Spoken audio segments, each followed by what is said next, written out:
சபைக்கு சொல்கிறார். ரட்சிக்கப்படாதவர்களுக்கு கிடையாது, ரட்சிக்கப்பட்ட பிள்ளைகளுக்கு சொல்றாரு, நீ ரட்சிக்கப்பட்டாச்சு, பட் உங்களோட ஆத்துமா சத்தியத்தை குறித்த அறிவில்லாமல் இருப்பது நல்லது அல்ல. இப்ப உள்ள அறிவு வந்துச்சு அப்படின்னா, உள்ள அறிவு வந்த உடனே, அதை வெளிச்சம் வந்த உடனே அங்க இருளுக்கு வேலையே கிடையாது, இருளுக்கு அதிகாரமே கிடையாது. ஏன்னா இருளை மேற்கொள்ளக்கூடிய அதிகாரம் யாருக்கு இருக்குது? வெளிச்சத்துக்கு இருக்குது. அறியாமை மாற்றக்கூடிய வல்லமை யாருக்கு இருக்குது? அறிவுக்கு இருக்குது. நான் சொல்றேன், இந்த காலவேளையில தேவ சமூகத்தில் அமர்ந்த தேவனுடைய வார்த்தையை கேட்டுக்கொண்டிருக்கிற உங்க வாழ்க்கையில இருளின் அதிகாரங்கள் உங்களை ஆட்கொள்ள முடியாது. அறிவு வராத வரைக்கும், வெளிச்சம் வராத வரைக்கும் அந்த பூமியானது இருளாதான் இருந்தது. சரிதானே? சரிதானே?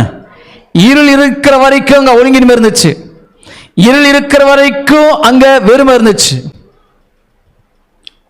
இப்போ ஒழுங்கின்மையும் வெறுமையும் மாறணும் அப்படின்னா அங்க தேவையானது என்னது? நம்முடைய வாழ்க்கையில வெறுமை, ஒழுங்கின்மை, வியாதியின் பலவீனங்கள், தோல்விகள், இதெல்லாம் பார்த்தீங்கன்னா டிசார்டர். தேவன் ஏற்படுத்துறது கிடையாது. தேவன் தோல்வியை ஏற்படுத்தல, தேவன் வியாதியை ஏற்படுத்தல, தேவன் நஷ்டத்தை ஏற்படுத்தல. இதெல்லாம் டிசார்டர்ஸ் சொல்லுவாங்க இல்லையா? இயற்கை பேரழிவு.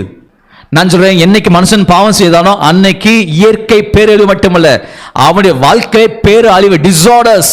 என்னென்னது? தோல்வி, நஷ்டம், தீமை, சாபம் எல்லாம் அவனை ஆண்டு கொண்டது. இப்ப இதெல்லாம் மாறணும், இந்த ஒழுங்கின்மை மாறணும், இந்த வெறுமை மாறணும்னா ஒன்னே ஒண்ணுதான் தேவை. அதுக்கு பெயர் வெளிச்சம். வெளிச்சம் உள்ளே வந்துவிட்டால் அங்கே ஒழுங்கின்மைக்கு வேலை இல்லை, அங்கே வெறுமைக்கு வேலை இல்லை.